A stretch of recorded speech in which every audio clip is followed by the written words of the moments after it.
you? I'm good. How about you? Thank you. I very much enjoyed watching this last season, and I'm curious, what has playing Emily Dickinson given you? What have you learned from bringing her to life for 3 seasons? I don't even know where to begin.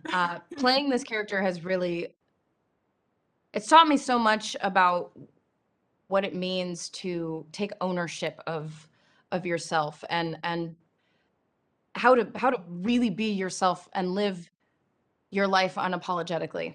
Um, Emily Dickinson is someone who lived through a time where she was very misunderstood and really unseen and unheard. She spent the majority of her life feeling that way, and it never stopped her from doing what made her feel most alive. And she didn't do it for the acclaim. She didn't do it for validation. She did it because it was what made her feel like her and alive. And I love that. I feel like I can look back at someone like her who made it through the time that she lived through, and by doing what she does best. And I feel like if I look at her and think she was able to do it then I must be able to do it now. So I find her incredibly inspiring, and I feel very lucky that I was able to play her. You obviously have experience with scripts and dialogue, but what's it like to get to deliver this poetry and to really sort of Mm. live in that poetry when you get to deliver those words? The language in this show overall was something that definitely stood out to me. The fact that there is a very modern twist to it, a modern feel. But when it came to her poetry, I was always so blown away by how it never felt like once we started to hear the poetry, you didn't feel taken out of it by any means. It just suddenly became natural, and it felt so real, and so relevant. And the way that this poetry is sort of integrated into the show, I think, is so smart. And the way you hear it and the way you see it on the screen, and while you're hearing it and while you're reading it, you're watching what we think might have been going on in Emily's life or in her mind when she was writing that poem. And it just brings each and every line of those poems to life. And yeah, I mean, they're incredible. So to be able to voice them has been very exciting. What's it like to have had the collaboration, the partnership with Alena Smith for 3 seasons? How does the actor showrunner relationship compare to the actor director relationship you've had on films? Elena and I had a conversation. It was actually really the first time that we sat down in person before we started shooting. And we were in New York City, and I was a little, um, let's just say I had never experienced any kind of director switching while playing one character. And I didn't know how to feel about it. I was obviously very excited about everybody that we were about to bring onto the show, but I was a little nervous in developing this character, having so many people to do that with before I had the chance to feel like I had it myself, was a little daunting. And Elena had looked at me and said, listen, you and I are here. I am not going anywhere. These directors might be switching out every 2.5 weeks, whatever it was, but I will be here. And from that point on, our collaboration has really been um, nonstop in a way, and it's been really amazing to sort of get into her head and be a part of this vision that she has had in there for so long. And she just is she's I call her my Emily Dickinson encyclopedia. She just, like, anytime I have any questions, she's got the answer. But she's been really awesome through this whole process, and I'm again just so honored that I was able to be a part of her vision. After finishing up with Dickinson, you got to jump into doing Hawkeye. What was it actually like to make a Marvel series compared to what you thought it might be or what you expected going into it? Well, first of all, it was definitely wild going from you know an 1860s period drama comedy wearing corsets and all that, going straight into the Marvel universe wearing a superhero suit and I was in the middle of these car chases and these crazy action-packed, stunt-driven scenes.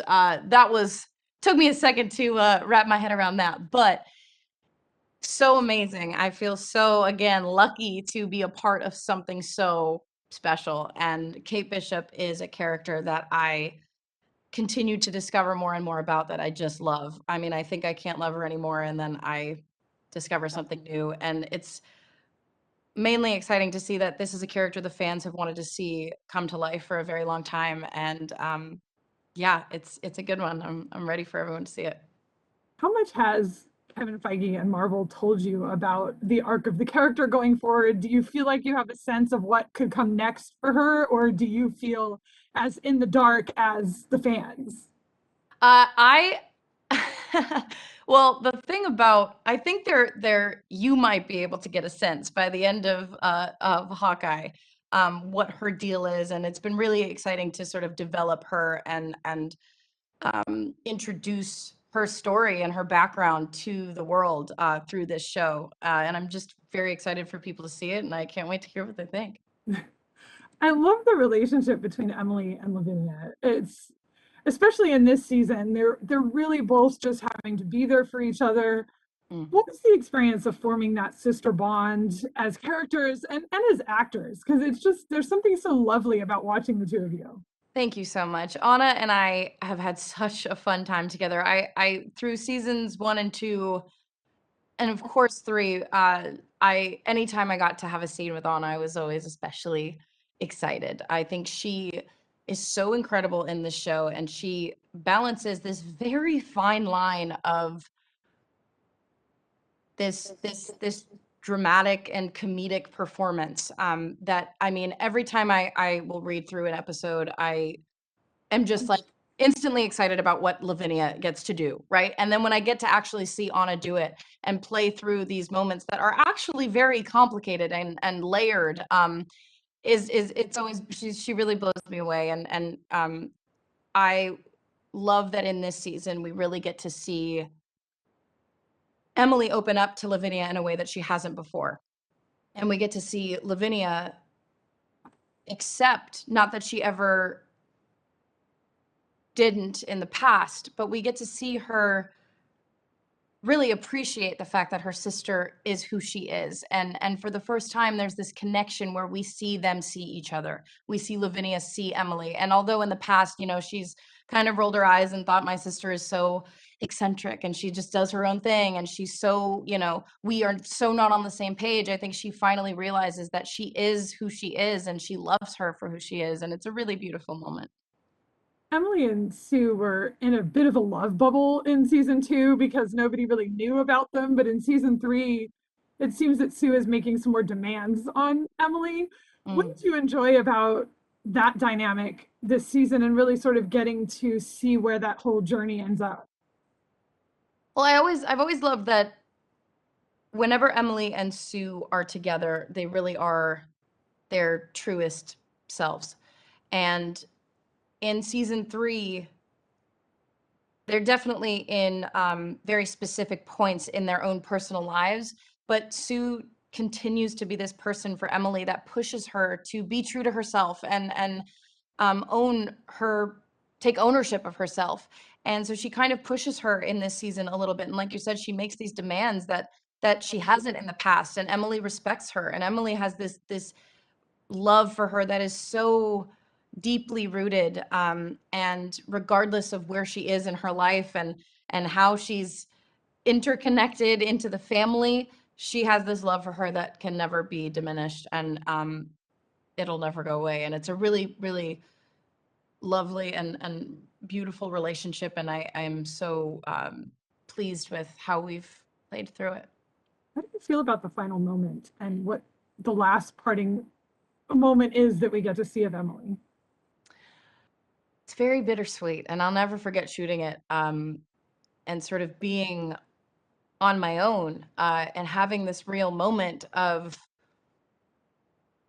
looking out into the future and not necessarily knowing what it holds. And again, this show has continued to sort of shock me or maybe even scare me a little bit with these parallels that they have in our world now, and in my life personally. And the last day of shooting anything is like, I mean, you're like, you mean I don't have to show up here tomorrow morning and be on time for something and give myself to something else and be prepared? Like, what am I gonna do with my life? This is it. And I had this moment of like pure hope and excitement towards the future. And with the Civil War being the time that Emily wrote the majority of her poems, having that moment where we get to see her look out into this world of what is to come, is really beautiful. And yeah, it was a real moment for me as well, because I feel I had a similar one. Well, thank you. Beautiful work in this. I appreciate it. Thanks so Thank much. you.